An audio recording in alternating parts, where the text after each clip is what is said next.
పరిషత్ ఉన్నత పాఠశాల. ఇది గోవాడ గ్రామం. ఈ మండలానికి 5 కిలోమీటర్ల దూరంలో విశాలమైన గ్రౌండ్ మరియు విశాలమైన భవనాలతోటి ఈ పాఠశాల 1971లో మొట్టమొదటిసారిగా ప్రాథమిక పాఠశాలగా ఇది రూపొందించబడింది. అలాగా కాలక్రమేణా అభివృద్ధి చెందుతూ 1994-95 మొదటిసారి ఎస్ఎస్సి బ్యాచ్ ఈ పాఠశాలలో విడుదల కాలేదు. ఈ విధంగా ఎన్నో కార్యక్రమాలు ఈ పాఠశాలలో నిర్వహించి జిల్లా స్థాయిలో ఎంతో పేరు పొందింది. ఇదే పాఠశాలలో డిజిటల్ క్లాస్ రూమ్స్ కోసం ప్రతి పాఠశాలలోనూ ఐఎఫ్ఐ ప్యానెల్స్ కూడా ఇవ్వబడింది. దాని ద్వారానే పాఠశాలలోని ఉపాధ్యాయులందరూ బోధన సాగిస్తున్నారు. అలాగే 3, 4, 5 తరగతులను కూడా ఇదే పాఠశాలలో ప్రైమరీ పాఠశాల నుండి మెర్జ్ చేయబడింది. వారికి వినోదంగా పాఠశాల బోధించడం కోసం 2 స్మార్ట్ టీవీలు కూడా మా పాఠశాలకు ఇవ్వబడ్డాయి. అంతేకాకుండా వివిధ రకమైన రుచికరమైన ఆహారంతో ఎండిఎం కూడా నిర్వహించబడుతుంది. పిల్లలందరూ కూడా ఇదే పాఠశాలలో 100% భోజనం చేస్తూ ఉంటారు. అది ఒక గర్వకారణంగా చెప్పచ్చు. అంతేకాకుండా పిల్లలందరూ కూడా కేవలం విద్య అంతేకాకుండా క్రీడల్లోనూ కూడా ఎంతో అభివృద్ధిని సాధిస్తున్నారు. ఈ సంవత్సరం 19 మంది రాష్ట్ర స్థాయికి ఎంపిక కాబడడం చాలా ఆనందకరమైన విషయం. అందులో ఒక విద్యార్థిని స్టేట్ 2nd ర్యాంక్ కూడా సాధించబడింది. పాఠశాలలోని విద్యార్థినులు అందరూ కూడా క్రమశిక్షణతోటి ప్రభుత్వం యొక్క ఇచ్చిన అన్ని రకాల సదుపాయాలను ఉపయోగించుకుంటూ విద్యను కొనసాగిస్తున్నారు. పాఠశాల ఆవరణ 10 ఎకరాల 1 సెంటు. దీనంతటినీ వినియోగంలోకి తీసుకురావడం, అలాగే పాఠశాల ప్రాంగణానికి పక్కనే విశాలమైన ఆట స్థలం కూడా కలదు. ఈ ఆట స్థలాన్ని కూడా గ్రామస్తులు అందరూ కలిసి దాన్ని చాలా అందంగా తీర్చిదిద్దారు. చుట్టూ కొండలతోటి మధ్యలో ఈ పాఠశాల ఒక రెసిడెన్షియల్ స్కూల్ని తలపిస్తూ ఉంటుంది.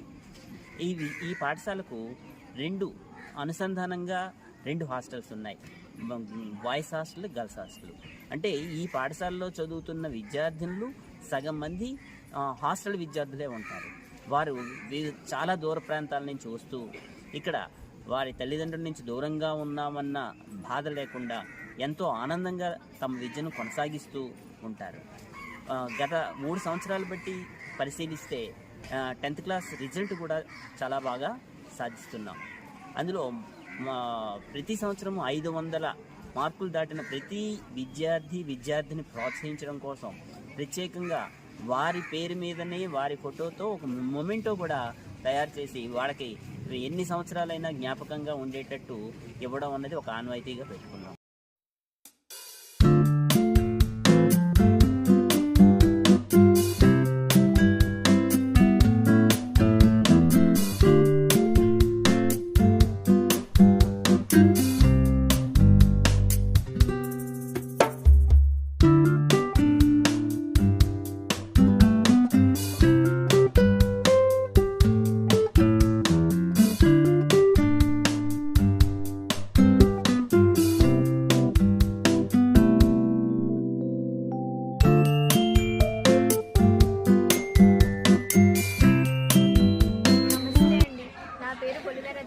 నేను 8th క్లాస్ చదువుతున్నాను. ఈరోజు మా స్కూల్ గురించి నేను కొన్ని విషయాలు చెప్పాలనుకుంటున్నాను.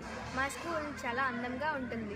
పచ్చని మొక్కలు ఎక్కువగా ఉండడం వలన ఎక్కువ ఆక్సిజన్ అందుతుంది. హెచ్ఎం గారు, పీటీ గారి ఆధ్వర్యంలో జరిగే ప్రేయర్ ఒక ఆర్మీని తలపిస్తుంది. ప్రతిరోజు ప్రేయర్లో ఒక సైన్స్ క్వశ్చన్ అడిగి ఆన్సర్ చెప్పిన వాళ్ళకి ఒక పెన్ గిఫ్ట్గా ఇస్తారు. టీచర్స్ అందరూ అయితే క్లాస్లో పాఠం చెబుతూనో లేదంటే స్టాఫ్ రూమ్లో మా బుక్స్ దిద్దుతూనో రోజంతా బిజీగా ఉంటారు. మా టీచర్స్ని ఆదర్శంగా తీసుకొని మాకు రోజంతా ఏదో ఒక వర్క్ చేసుకోవాలనిపిస్తూ ఉంటుంది. మాకు నాంది ఫౌండేషన్ వాళ్ళు ఒక టీచర్ని అపాయింట్ చేశారు. ఆవిడ మాకు రోజు సాయంత్రం 5 గంటల వరకు ఆటలు ఆడిపిస్తూ ఉంటారు. మాకు వేటి మీద ఇంట్రెస్ట్ ఉందో తెలుసుకొని 10th అయిన తరువాత ఏ కోర్సులు తీసుకోవాలో కూడా చెబుతూ ఉంటారు.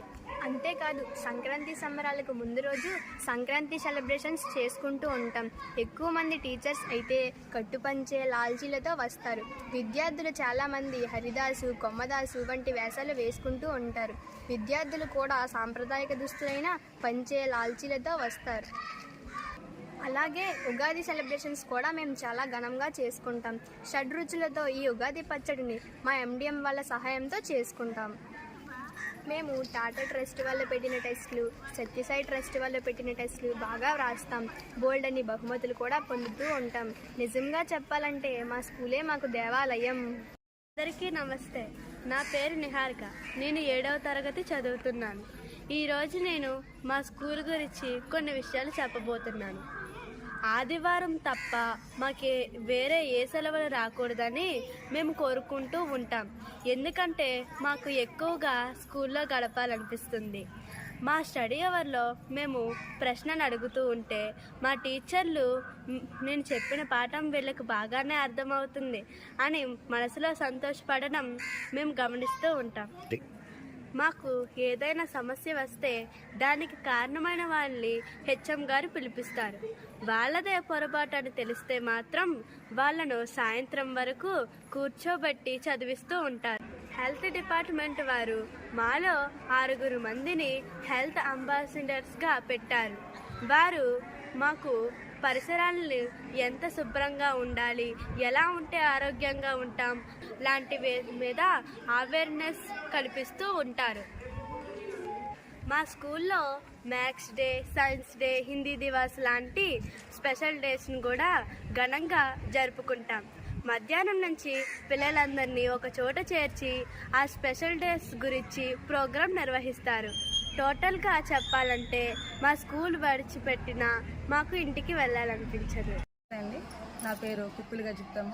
నా భర్త పేరు కుప్పులప్పల స్వామి. కానీ పోనీకుండా ధనాన్ని క్షణం వృధా చేయకుండా విద్యను అభ్యసించాలని మన పెద్దలు చెప్తూ ఉంటారు.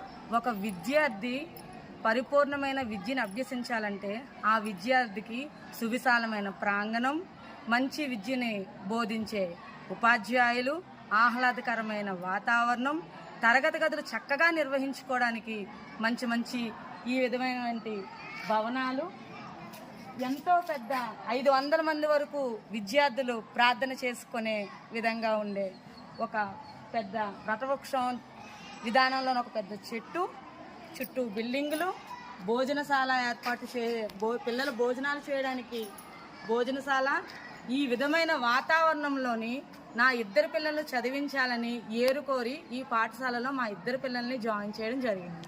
మా పాఠశాలలోని మాతృభాషకి, మాతృత్వానికి చాలా విలువిస్తారు. మా పాఠశాలలోని ఇటీవల జరిగిన SMC సభ్యుల ఎలక్షన్స్లో కూడా సగానికి పైగా మాతృమూర్తులకే స్థానం కల్పించడం జరిగింది. పైగా ఇంకొక విషయం ఏంటంటే మా పాఠశాలలోని బాలుల కంటే బాలికలకే ఎక్కువ మంది ఉన్నారు. ఇదే మా పాఠశాలలోని మాతృత్వానికి, మాతృభాషకి స్థానాన్ని కల్పించడానికి ఉదాహరణ. స్కూల్ టైమింగ్స్ ఉదయం 9 నుంచి సాయంత్రం 4 వరకు అయినా మా పాఠశాలలోని సగానికి మంది పైగా ఉపాధ్యాయులు ఉదయం 8 నుంచి సాయంత్రం 5 వరకు ఉండి విద్యార్థులకు వచ్చిన సందేహాలను నివృత్తి చేస్తూ వాళ్ళకు విద్యలో ముందుకెళ్ళడానికి ఎంతో తోడ్పాటును అందిస్తున్నారు. మా ప్రధాన ఉపాధ్యాయులు గౌరవనీయులు రాము గారు నిరంతరం పాఠశాలను పర్యవేక్షిస్తూ ఉపాధ్యాయులందరికీ మార్గనిర్దేశాన్ని ఇస్తూ విద్యార్థులకు క్రమశిక్షణ నేర్పిస్తూ మా గోవాడ పాఠశాల ఉన్నతికి, విద్యార్థుల భవిష్యత్తుకి గట్టి పునాదిని వేస్తూ ఎంతో కృషి చేస్తున్నారు.